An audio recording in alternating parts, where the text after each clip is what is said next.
네, 교재 463페이지 발현 프로필 분석에 대해서 실습을 진행하겠습니다.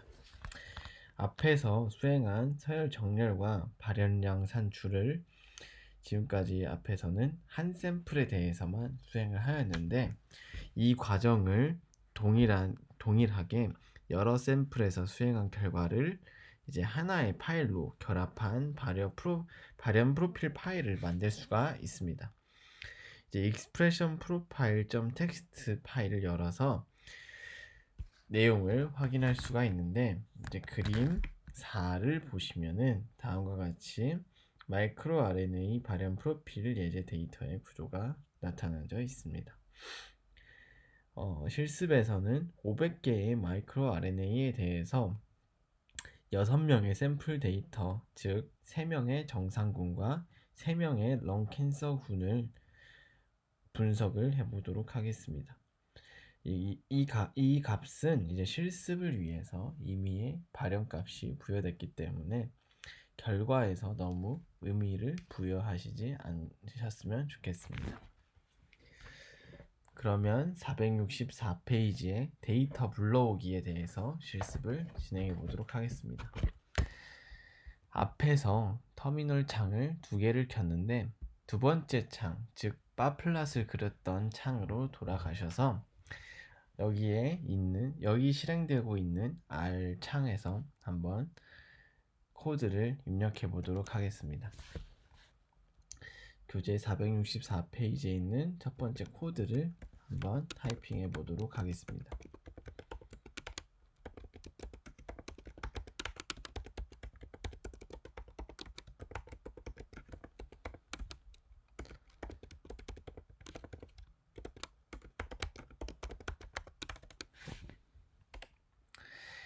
네, 이 함수에 대해서 설명을 드리면 앞에서는 read.dellim이라는 함수를 통해서 외부 파일을 읽었는데 이번에는 read.table이라는 함수를 이용해서 이 파일을 읽어오는 그런 코드입니다.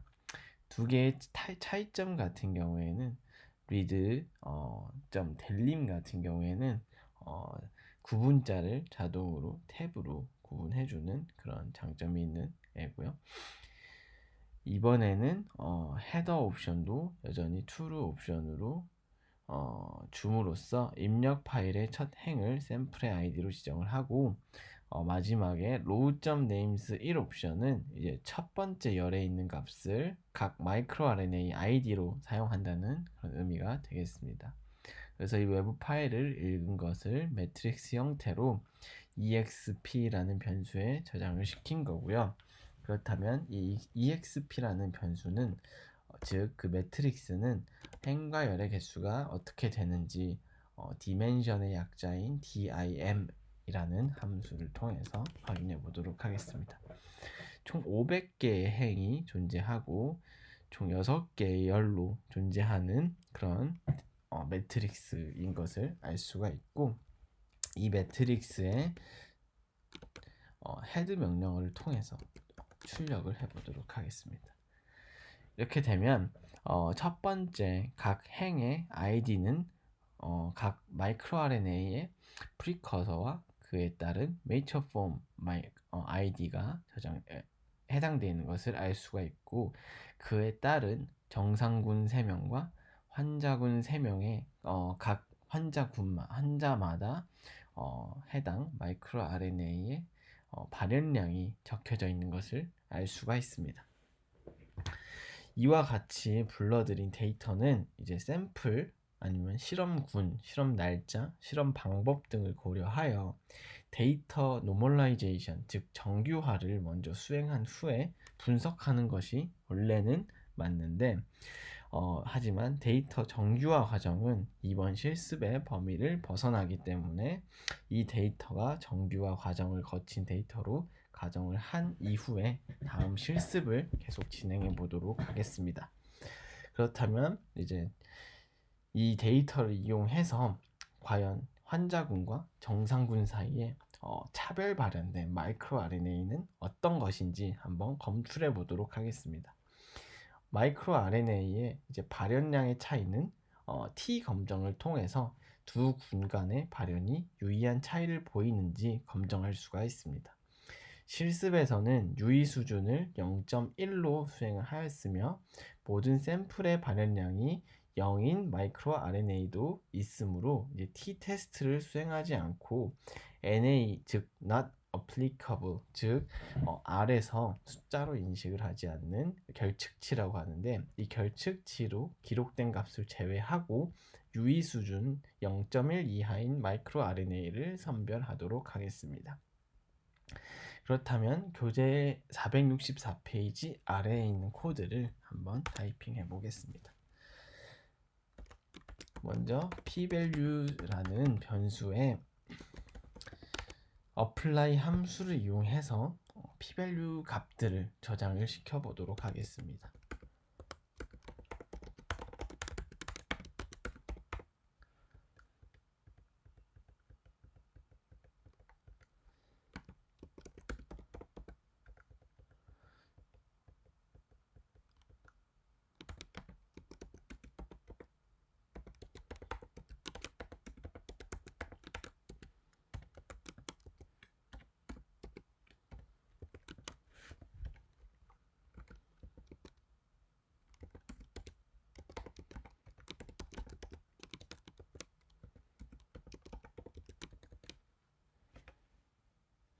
이 코드에 대해서 설명드리도록 하겠습니다.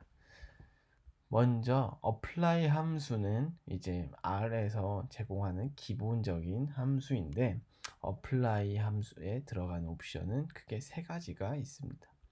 첫 번째 옵션은 이제 그 매트릭스와 같은 인풋 데이터가 들어가게 되고, 두 번째 값은 이제 그 매트릭스를 어떤 기준으로, 즉 행을 기준으로 할지 열을 기준으로 할지를 구분해주는 옵션이 되겠습니다. 1이 들어가면은 행 기준이 되겠고 2가 들어가면 열 기준이 되겠습니다.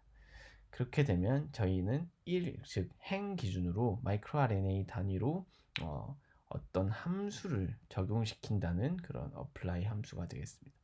함수를 적용시킬 건데 어떤 함수를 적용시킬 거냐? 저희는 환자군과 대조군 사이에 t-테스트를 이용해서 차별 발현된 마이크로 RNA를 검출할 거기 때문에 t-테스트를 하는 함수를 적용을 하게 됩니다. 근데 이제 투 샘플 t-테스트의 경우에 각 군의 분산이 같은지 다른지에 따라 t-테스트 방법이 이제 다르게 됩니다. 다르면 웰치의 t-테스트가 되고 같으면 폴드 베리언스를 통해서 t-테스트를 할 수가 있는데 두 집단의 이제 분산이 다르기 때문에 저희 같은 경우에는 이 t-테스트의 베리언스 이퀄 즉 분산이 다른 옵션 같다는 옵션을 false를 줌으로써 두 집단의 분산이 다르다는 것을 명시를 해서 t-테스트 진행한 거고요. t-테스트 진행을 할 때 이제 첫 번째 군, 즉 정상군 같은 경우에는 첫 번째, 두 번째, 세 번째 열의 환자군들이기 때문에 정상군을 첫 번째 그룹으로 주어준 거고, 런캔서 환자군들 같은 경우에는 네 번째, 다섯 번째, 여섯 번째 데이터를 가지고 있는 환자군들이기 때문에 런캔서 환자군들은 4, 5, 6 그 그룹을 줌으로써 이 두 정상군과 런캔서 환자군 간의 t-테스트를 진행을 하였을 때 그에 따른 이제 p-밸류 값들이 나오는데 그 p-밸류 값들을 저장을 시킨 거라고 생각하시면 되겠습니다. 그렇게 되면은 이제 저희가 앞에서 제가 설명을 드렸을 때 유의 수준을 0.1로 수행을 한다고 말씀을 드렸고 결측치를 제거를 한다고 말씀을 드렸기 때문에 과연 이 t-테스트를 진행을 했을 때 결측치가 아니면서 p-밸류가 0.1보다 작은, 즉 유의한 마이크로 RNA는 어떤 것인지, 즉 차별 발현된 마이크로 RNA 검출을 직접적으로 해보도록 하겠습니다. 그러면은 464페이지 교재의 마지막 줄에 있는 코드를 한번 타이핑해 보겠습니다.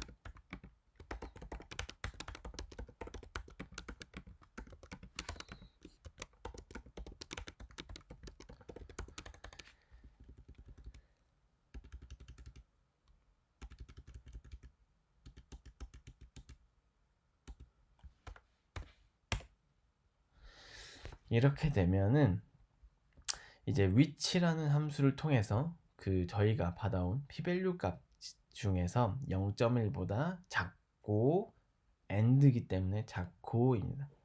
그 다음에 p-value 값이 결측치가 아니면서 p-value 값이 0.1보다 작은 마이크로 RNA를 인덱스에 저장을 시킨 거라고 보시면 됩니다. 그러면 이 차별 발현된 마이크로 RNA가 몇 개인지 length라는 함수를 통해서 한번 확인해 보도록 하겠습니다. 보시면 총 17개의 마이크로 RNA가 정상군과 런캔서 환자군 사이에 차별 발현된 마이크로 RNA로 뽑히게 된 거고요. 그렇게 되면 어떤 마이크로 RNA들이 차별 발현되었느냐를 한번 출력해서 직접 눈으로 확인해 보도록 하겠습니다.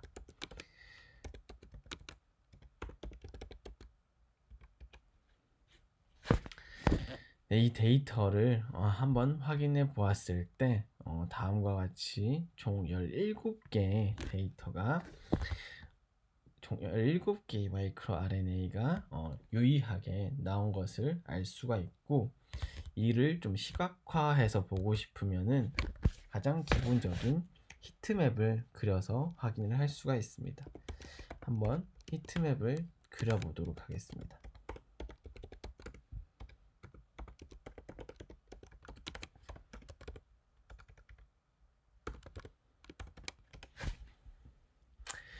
네, 보시는 바와 같이 히트맵을 그리게 되면 첫 번째 정상군 3명, 그 다음에 런캔서 환자군 3명 사이에 총 17개의 그 차별 발현된 마이크로 RNA들의 리스트가 이렇게 히트맵으로 나타나는 것을 확인할 수가 있습니다.